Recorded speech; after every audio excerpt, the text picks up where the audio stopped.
Nah, bismillah. Assalamualaikum warahmatullahi wabarakatuh. Waalaikumsalam warahmatullahi Assalamualaikum. wabarakatuh. Salawat segala puji hak mutlak milik Allah. Salawat dan salam semoga tetap dilimpah curahkan kepada junjungan kita Nabi Ibana wa Nabiyana Muhammad Sallallahu Alaihi Wasallam, dan semoga sampai kepada kita selaku umat di akhir zamannya. Amin ya Allah ya Rabbal Alamin. Di sini saya sebagai moderator dari kelompok 8. Eh, di sini kita akan menjelaskan fungsi heuristik dan fungsi imajinatif. Nah, adapun susunan anggota dari kelompok 8. Pertama ada Nadia Dita Permata, kedua ada saya sendiri itu Nur Alamsyah, ketiga Rindra Agustian, empat Tasya Fitri Sawaliyah, kelima Yunus Abdul Hakim.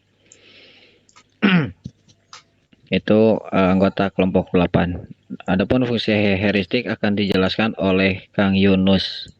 Kepada Kang Yunus dipersilahkan. Oke, terima kasih Kang Alam sudah memberikan waktunya kepada saya untuk melakukan presentasi ini. Saya di sini akan mempresentasikan tentang fungsi heuristik. Fungsi heuristik atau dalam bahasa Inggris bisa disebut juga the heuristic function. Bahasa berfungsi sebagai pelibatan penggunaan bahasa untuk memperoleh ilmu pengetahuan sebanyak-banyaknya dan mempelajari seluk-beluk lingkungannya. Fungsi ini merupakan bahasa yang dipergunakan dalam mempelajari dan mengkaji ilmu pengetahuan, mengembangkan teknologi, serta menyampaikan rumusan-rumusan yang bersifat ilmiah. Nah, dari PPT atau teks ini sudah kita dapat pahami bahwa fungsi heuristik itu merupakan penggunaan bahasa untuk mengungkapkan tabir fenomena atau keinginan mempelajarinya. Nah, fungsi heuristik seringkali disampaikan dalam bentuk pertanyaan yang menuntut jawaban. Nah, contohnya seperti yang di bawah ini, mengapa di dunia ada matahari, mengapa matahari bersinar, mengapa matahari panas, ataupun mengapa ketika ada seseorang yang kita puji merasa senang. Jadi semua contoh tersebut memiliki jawabannya masing-masing. Nah, ada pula contoh fungsi heuristik bagi seorang anak. Fungsi heuristiknya anak itu besar gitu. Contoh pribadi, saya pernah contohnya bermain game gitu. Nah, saya bermain game kan di sebelah anak kecil contohnya. Nah, otomatis anak kecil tersebut menyikapi saya gitu. Dengan rasa ingin tahunya gitu. Nah, dia pun menanyakan kepada saya kan main gamenya itu seperti perang gitu. Nah, anak itu menanyakan kepada saya bahwa itu kamu contohnya menggunakan senjata apa. Nah, di situ saya menjawabnya dengan tidak benar gitu, ataupun saya sambil bermain lah gitu. Nah, mungkin anak itu merasa kurang puas gitu dengan jawaban saya. Akhirnya anak itu mengulang-ulang terus gitu pertanyaannya itu. Mungkin itu fungsi contoh heuristik bagi seorang anak, akan dijelaskan lanjutnya atau detailnya oleh teman-teman saya. Mungkin sekian, terima kasih. Lanjut Kang Alam. Ya, turnuhun Kang Yunus.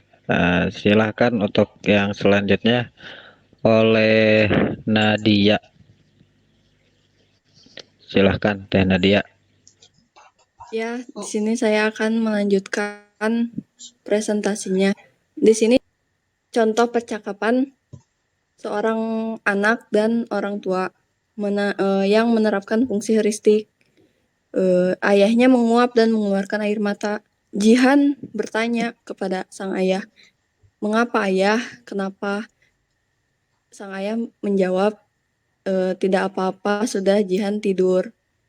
Jihan menanya lagi, ayah kenapa, mengapa? Ayah tidak apa-apa nak, tadi ayah menguap karena ayah mengantuk. Mengantuk betul makanya keluar air mata. Jihan bertanya lagi, ayah tidak apa-apa. Terus ayahnya menjawab tidak apa-apa, sudah ayo tidur.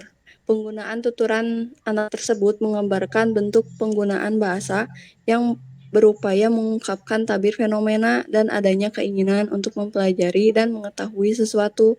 Selain itu, tuturan termasuk tindakan lokasi dengan menyatakan sesuatu yang bersifat informatif. Lalu saya akan menjelaskan fungsi imajinatif. Fungsi imajinatif atau the imaginative function berfungsi sebagai pencipta sistem, gagasan, atau kisah yang imajinatif. Fungsi imajinatif merupakan bahasa yang dipergunakan dalam proses penciptaan imajinasi. Penciptaan imajinasi pun dapat berupa mendongeng, membuat cerita baik panjang maupun pendek, menciptakan hayalan atau mimpi.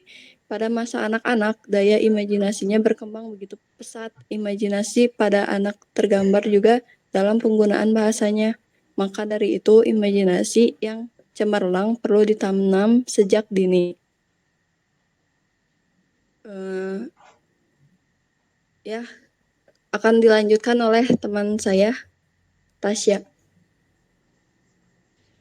Silahkan Teh Tasya dilanjut. Maaf ya kalau berisik, soalnya dekat masjid. Di sini saya akan memberikan contoh dari fungsi imajinatif adalah penulisan sebuah novel. Novel berisi cerita fiksi yang lahir akibat proses kreatif sang penulis. Di sini juga berikut ini kami akan memberikan penerapan fungsi imajinatif dalam percakapan seorang ibu dan anaknya yang bernama Jihan. Jihan mengucapkan ibu, Jihan mau suap, pura-pura menyuapkan makanan. Ibu lalu menjawab, apa ini Jihan? Pura-pura mengunyah. Jihan menjawab lagi, nasi goreng. Jihan bikin nasi goreng. Mengaduk-ngaduk botol susu dengan sendok. Ibu, enaknya. Jihan, enak kan? Next. Penggunaan tuturan anak tersebut menggambarkan bentuk penggunaan bahasa anak yang berupaya mengungkapkan tabir fenomena dan adanya keinginan untuk mempelajari dan mengetahui sedalam tuturan tersebut. Anak itu berimajinasi dengan membuat nasi goreng serta menyuapi ibunya. Anak itu berimajinasi bahwa nasi goreng yang dibuat rasanya enak. Berdasarkan analisis tersebut, si anak telah mampu menggunakan bahasa untuk mengungkapkan imajinasinya dan menggambarkan tentang temuan anak itu yang tidak sesuai dengan realita atau dunia nyata. Tuturan tersebut juga masuk dalam kategori tindak lokusi karena menyatakan sesuatu dan hanya bersifat informatif. Selain itu, tuturan termasuk tindak lokusi dengan menyatakan sesuatu yang bersifat informatif. Selanjutnya akan dipresentasikan oleh teman saya yang bernama Rindra. Monggo Kang Rindra. Oke, selanjutnya yaitu kesimpulannya, fungsi heuristik merupakan bahasa yang dipergunakan dalam mempelajari dan mengkaji ilmu pengetahuan, mengembangkan teknologi, serta menyampaikan rumusan-rumusan yang bersifat ilmiah, sedangkan fungsi imajinatif adalah merupakan bahasa yang dipergunakan dalam proses penciptaan imajinasi. Oke, selanjutnya dilanjutkan oleh Kang Nur. Ya, terima kasih Kang Rindra. Jadi dapat kita pahami dan pelajari bahwa fungsi heuristik dan fungsi imajinatif itu saling berhubungan ya. Pertama, mengapa saling berhubungan? Sebelum membuat imajinasi, kita akan harus memahami atau apa objek yang akan kita buat sebagai imajinasi tersebut. Gitu. Jadi kita melihat alam sekitar atau kejadian-kejadian yang ada di sekitar kita untuk suatu bahan dalam membuat imajinasi kita supaya teratur dengan rumusan-rumusan yang bersifat ilmiah tersebut seperti itu. Nah, dan dalam segi bahasa yang dipergunakan dalam imajinasi itu tidak harus menggunakan kata baku. Jadi menggunakan kata yang mudah dicerna dan dipahami, maupun itu baku atau tidak baku. Jadi fungsi imajinasi dan heuristik itu saling bersinambungan. Imajinasi untuk heuristik adalah suatu objek yang akan kita buat sebagai imajinasi kita. Mungkin itu dari kesimpulan yang sudah dipaparkan tadi, dan kurang lebihnya mohon maaf.